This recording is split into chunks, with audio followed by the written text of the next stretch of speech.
فاسألوا أهل الذكر إن كنتم لا تعلمون ওয়ালাইকুম আসসালাম রহমতুল্লাহি ওবারাকাতু। ওমান থেকে ভাই নজরুল ইসলাম শহীদিন শিখি গ্রুপ নং 8 প্রশ্ন করেছেন যে আমি আমার পিতার মৃত্যুর পরে কোরআন খতম করেছি এবং লোকজনদেরকে খাওয়াইছি, কিন্তু এটা বর্তমানে এখন শুনতেছি যে এটা ঠিক নয়, বরং এটা শরিয়াত গর্হিত কাজ। তাহলে কোন উপায়ে আমি আমার মৃত্যু পিতার জন্য উপকারী কাজ করতে পারি যা তার উপকারে আসবে এবং আমারও সেটা সওয়াবের বিষয় হবে? এ বিষয়ে তিনি জানতে চেয়েছেন। সম্মানিত ভাইকে এ সুন্দর এবং সকলের জন্য এই প্রয়োজনীয় প্রশ্ন আরোপ করার জন্য তাকে বিশেষ ধন্যবাদ। বিসমিল্লাহ ওয়াসসালাতু ওয়াসসালামু আলা রাসূলিল্লাহ ওয়া আলা আলিহি ওয়া সাহবিহি ওয়া মান ওয়ালা। সম্মানিত সকল দিনী ভাই ও বোনেরা, জীবিত এবং জীবদ্দশা এবং মৃত্যুর পরে আমরা যখন জীবিত থাকব আছি তখন আমরা কি করব আর কি করতে পারি, এবং আমরা যখন মৃত্যুবরণ করব তখন আমাদের জন্যে আমাদের পক্ষ থেকে জীবিতরা কি করতে পারবে, এ বিষয়ে শরিয়াত যা আমাদেরকে অনুমতি দিয়েছে, যা বৈধ করেছে, সেটাই শুধুমাত্র করলে সেটার দ্বারা জীবিত এবং মৃত্যু ব্যক্তি যাদের পক্ষ থেকে করা হবে তারা সকলেই উপকৃত হবেন। আর শরিয়াতের গণ্ডির বাইরে যে যদি কেউ জীবদ্দশায় তার আল্লাহ সন্তুষ্টি লাভ করতে চায় তাও যেমন সম্ভব নয়, সেটা বিদআত পরিণত হবে। তেমনিভাবে মৃত্যুর পরে মৃত্যুদের জন্যে কোনো কিছু যদি করতে চায় জীবিতরা তাদের আত্মীয়রা, আর সেটা যদি শরিয়াতে অনুমোদন না থাকে তাহলে সেটার দ্বারা না মৃত্যুরা কোনো উপকৃত হবে, না সেটা জীবিতদের জন্য করা বৈধ রয়েছে, বা একই কথা সেটাও বিদআতে বা শরিয়ত গর্হিত কাজে পরিণত হবে। তাই আমরা জেনে নিই যে শরিয়ত সম্মত উপায়ে কিভাবে আমরা আমাদের মৃত্যু পিতামাতা আত্মীয়স্বজনদের উপকারীমূলক কি কাজ আমরা করতে পারি। এ বিষয়ে প্রথমত রাসূল সাল্লাল্লাহু আলাইহি ওয়াসাল্লামের যেটা হাদিস যা সহিহ মুসলিমে বর্ণিত আবু হুরায়রা রাদিয়াল্লাহু আনহু থেকে, যে নিশ্চয় রাসূলুল্লাহ সাল্লাল্লাহু আলাইহি ওয়াসাল্লাম বলেছেন, ইযা মাতাল ইনসানু ইনকাতা আনহু আমালু, যে নিশ্চয়ই যখন মানুষ মারা যায় তখন তার আমলের সমস্ত দরজা বন্ধ হয়ে যায়, আমলের ক্ষমতা হারিয়ে ফেলে, সময় শেষ হয়ে যায়। ইল্লা মিন সালাসিন, তবে তিনটি বিষয়ের বিনিময় বা সওয়াব সে মৃত্যুর পরও তার আমলনামায় যোগ হতে থাকে, অ্যাড হতে থাকে। যদি সে এই তিনটি কাজ তার জীবদ্দশায় করে যায় তাহলে প্রথম হলো সাদাকাতুন জারিয়া, তার জীবদ্দশায় মৃত্যুর আগে যদি চলমান যদি জনকল্যাণমূলক কোনো কাজ করে যেতে পারে তাহলে এই কাজ যতদিন দুনিয়াতে এটার দ্বারা পৃথিবীবাসী উপকৃত হবে সেটার সওয়াব সে জীবদ্দশায় করে যাওয়ার কারণে মৃত্যুর পরও তার সওয়াব আমলনামায় যোগ হতে থাকবে। যেমন সাদাকাতুন জারিয়া, অর্থাৎ প্রবাহিতমান বা চলমান সাদাকাত, যেমন স্কুল, মাদ্রাসা, মসজিদ করে যাওয়া, পোল বা রাস্তাঘাট করে যাওয়া, বা প্রখর রোদের জায়গায় ছায়াদার বৃক্ষরোপণ করে যাওয়া, অর্থাৎ এক কথায় যা দ্বারা পৃথিবীবাসী তার মৃত্যুর পরে তার এই কৃত কাজের দ্বারা উপকৃত হবে। দ্বিতীয় নম্বর, ইলমিন ইউনতাফাউ বিহি, এমন বিদ্যা যদি সে তার জীবদ্দশায় রেখে যেতে পারে যার দ্বারা পৃথিবীবাসী দিন শেখার জন্য উপায় হবে, ওসিলা হবে। যেমন ইমাম বুখারী রাহিমাহুল্লাহ তিনি তার জীবদ্দশায় সহিহ বুখারীকে সংকলন করে গেছেন, আর তার মৃত্যুর পরে আজও পর্যন্ত এবং কিয়ামত পর্যন্ত সেখান থেকে সমস্ত মুসলিমগণ উপকৃত হতে হবে। যেহেতু সব থেকে বিশুদ্ধ হাদিসের কিতাব আছে সেটা, তাহলে তার মৃত্যু হয়েছে অনেক আগে এবং কিয়ামত পর্যন্ত মুসলমান এটা থেকে দিন শিখবে, আর এর বিনিময়ে সে কবরে পেতে আসে এবং পেতে থাকবে। 3 নম্বর হচ্ছে ওয়ালাদিন সালিহিন ইয়াদউ লাহু, যে তার মৃত্যু ব্যক্তির জীবদ্দশায় যদি সে তার সন্তানদেরকে নেকবান, আদর্শবান, প্রকৃতপক্ষে দিন ইসলামের উপরে তাদেরকে তারবিয়াত গড়ে উঠায় যেতে পারে, যা তারা নিজেরাই উপকৃত হবে এবং নিজেরা আল্লাহর সন্তুষ্টিমূলক কাজে তারা নিজেদেরকে আত্মনিয়োগ করবে, তাহলে এমন সৎসন্তান নেক সন্তান যদি তার মৃত্যু পিতামাতা আত্মস্বজনের জন্য দোয়া করে, তাহলে সেই দোয়ার বিনিময়ে তারা কবরে এর ভালো ফল তারা লাভ করবে। তাই রাসূল সাল্লাল্লাহু আলাইহি ওয়াসাল্লাম বললেন আউওয়ালাদিন সালিহিন ইয়াদউলা, যে 3 নম্বর হচ্ছে যে এমন নেক সন্তান রেখে যাওয়া, সৎসন্তান রেখে যাওয়া। আর সেই সৎসন্তানের দায়িত্ব কি, আর কি কিসের মাধ্যমে উপকৃত হবে, যে ইয়াদউলা, যে এই নেক সন্তান সৎসন্তান তাদের পিতামাতার জন্যে বা আত্মীয়স্বজনের জন্য তারা আল্লাহর কাছে প্রার্থনা করবে। ফলে এখানে আল্লাহ নবী সাল্লাল্লাহু আলাইহি ওয়াসাল্লাম সন্তান নেক সন্তানরা কি করবে, কিসের মাধ্যমে পিতামাতার উপকার করার চেষ্টা করবে, সেটা রাসূল সাল্লাল্লাহু আলাইহি ওয়াসাল্লাম উল্লেখ করে দিলেন, যে সেটা হলো ইয়াদউলাহ, সেটা তাদের জন্য তারা আল্লাহর কাছে দুহাত করজোড় করে আল্লাহর কাছে তারা পিতামাতার জন্য ক্ষমা প্রার্থনা করবে, তাদের শান্তি এবং নিরাপত্তার জন্য তারা আল্লাহর কাছে কায়মানুবাক্যে তারা আল্লাহর কাছে দোয়া করবে।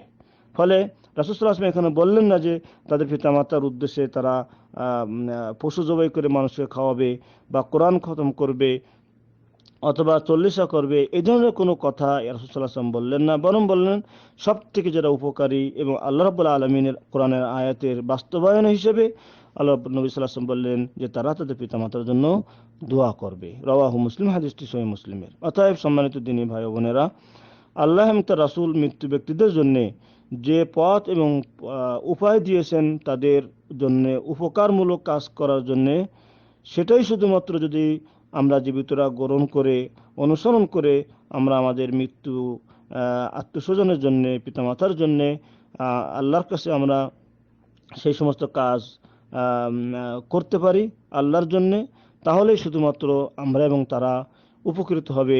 তার মধ্যে আল্লাহ রাব্বুল আলামিন সব থেকে বেশি বান্দাদের জন্য দয়াবান এবং অনুগ্রহকারী। তাই মৃত্যু ব্যক্তিদের জন্য উপকারী আমলসমূহ বিধানসমূহ তিনি তো দয়া করে নিজ অনুগ্রহে দান করেছেন। যেমন প্রথম নাম্বার হলো যে মৃত্যুর পরেই তাদের জন্য জানাজা নামার ব্যবস্থা আল্লাহ রাব্বুল আলামিন শরীয়ত ইসলামে করেছেন।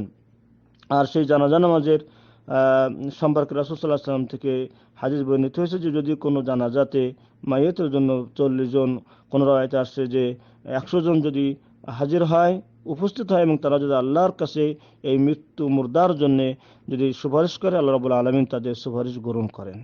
ফলে এই যে আল্লাহ রাব্বুল আলামিনের পক্ষ থেকে এই দয়ার বিষয়টি, যে সে তার জীবদ্দশা যা কিছু করেছে এবং যে অপরাধ নিয়ে সে আজকে মৃত্যুবরণ করেছে, সেটা তাকে মাটিতে কবরে রাখার আগেই তাকে ক্ষমা করে দেওয়ার জন্য এই সুন্দর ব্যবস্থা আল্লাহ রাব্বুল আলামিন নিজেই তো দান করেছেন। তাছাড়া যাতে করে মানুষেরা তার জানাজায় উপস্থিত হয়ে তার জন্য সুপারিশ করে তার কল্যাণ এবং তার গুনাহ মাফের জন্য, সেই জন্য আল্লাহ সুবহানাহু ওয়া তাআলা আবার জানাজা নামায় এবং দাফন কাফনে যারা শরীক হবে তাদের জন্য মহা পুরস্কার ঘোষণা করেছেন। রাসূলুল্লাহ সাল্লাল্লাহু আলাইহি ওয়াসাল্লাম বলছেন, যে ব্যক্তি জানাজা নামাজে শরীক হয় তার জন্য 1 কিরাত পরিমাণ সওয়াব আল্লাহ দান করেন, যে দাফনে শরীক হয় তার জন্য 2 কিরাত। সাহাবীগণ বললেন, মাল কিরাত ইয়া রাসূলুল্লাহ, কিরাত কাকে বলে, কোন জিনিস কিরাত? নবী সাল্লাল্লাহু আলাইহি ওয়াসাল্লাম বললেন, জাবালাইনি আযীমাইনি, যে বড় বড় দুটি পাহাড় পরিমাণ নেকি আল্লাহ সুবহানাহু ওয়া তাআলা এদেরকে দান করবেন এই মৃত্যু ব্যক্তির এই উপকারী কাজে শরীক হওয়ার জন্য। সম্মানিত দিনী ভাই ও বোনেরা, 2 নম্বর হচ্ছে যে রাসূল সাল্লাল্লাহু আলাইহি ওয়াসাল্লাম কবর জিয়ারতের বিধান করেছেন। এটাও আল্লাহ রাব্বুল আলামিনের পক্ষ থেকে এক বিশেষ উপকারী আমল, যা মৃত্যুদের জন্য এবং জীবিতদের জন্য উভয়ের জন্য উপকার। সেটা হচ্ছে যে কবরে রেখেই চিরবিদায় দিয়ে যেন না আসে, বরং মাঝে মধ্যে যে তাদের জন্য আল্লাহর কাছে ক্ষমা এবং নিরাপত্তা কামনা করা এবং নিজেদেরকে মৃত্যুর কথা স্মরণ করে সেজন্য জীবিতরা প্রস্তুতি নেবে। এই জন্য রাসূল সাল্লাল্লাহু আলাইহি ওয়াসাল্লাম বলছেন, কুনতু নাহাইতুকুম আন জিয়ারাতিল কুবুর ফাজুরুহা ফাইন্নাহা তুযাক্কিরুকুমুল আখিরা। আমি তোমাদেরকে প্রথমে কবর জিয়ারত থেকে নিষেধ করেছিলাম, এখন আবার অনুমতি দিচ্ছি তোমরা কবর জিয়ারত করবে, কারণ এটা তোমাদের জন্য মৃত্যুকে আখিরাতকে স্মরণ করে দেবে। আর কবর জিয়ারতের মধ্যে যে দোয়া রয়েছে, আগফিরুল্লাহু লানা ওয়া লাকুম, আল্লাহ আমাদেরকেও ক্ষমা করুন, আল্লাহ তোমাদেরকেও ক্ষমা করুন। অতএব মৃত্যুদের জন্য দ্বিতীয় আরেকটি উপকারী বিষয় হলো কবর জিয়ারতের মাধ্যমে শরীয়তসম্মতভাবে কবর জিয়ারতের মাধ্যমে তাদের উপকার করার জন্য চেষ্টা করা। 3 নম্বর হচ্ছে তাদের জন্য সব থেকে বেশি উপকারী এবং সহজ যে আমল, সেটা হচ্ছে তাদের জন্য দোয়া করা, যে সম্পর্কে আল্লাহ সুবহানাহু ওয়া তাআলা বলেছেন, রব্বানা গফির রব্বিরহামহুমা কামা রাব্বায়ানি সগীরা। হে আল্লাহ, তুমি আমার পিতামাতাকে অনুরূপভাবে আদর এবং সোহাগের মাধ্যমে তাদেরকে কবরের সুব্যবস্থা করে দাও, যেমনটি তারা আমাকে আদর এবং সোহাগের মাধ্যমেই আমার শৈশবে তারা আমাকে তিলে তিলে মানুষ করেছিল।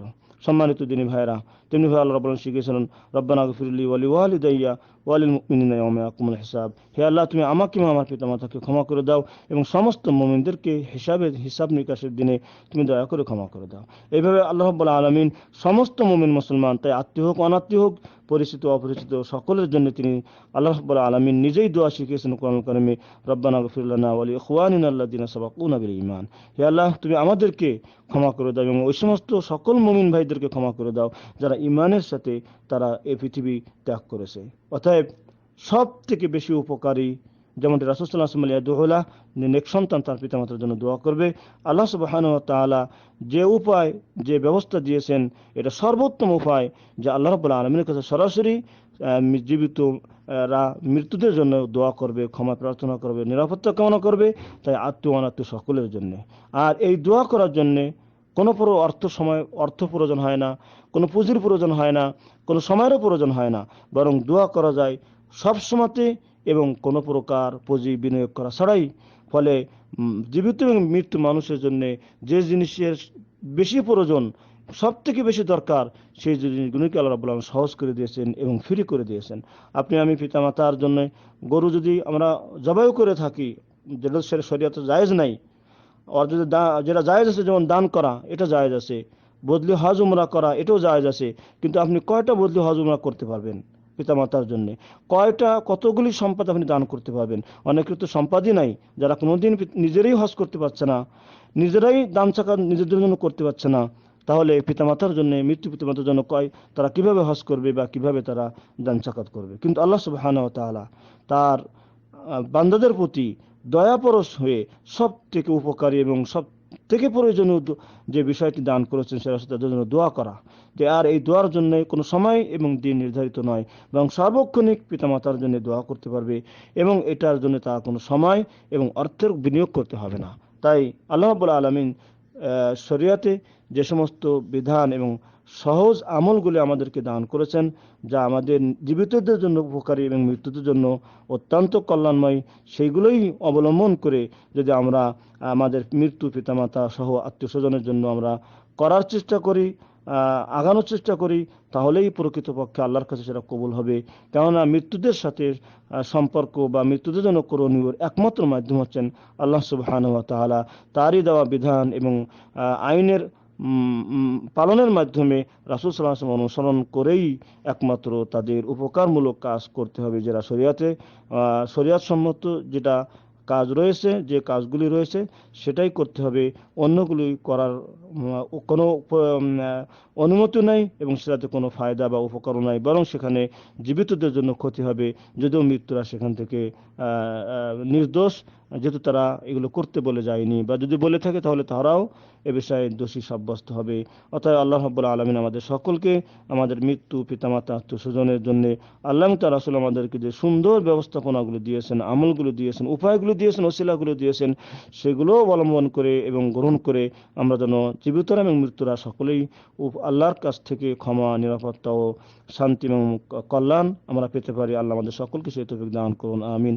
হাদা ওয়া সাল্লাল্লাহু আলা নবিয়িনা মুহাম্মদ ওয়া আলা আলিহি ওয়া সাহবিহি আজমাইন। আসসালামু আলাইকুম ওয়া রাহমাতুল্লাহি ওয়া বারাকাতুহু।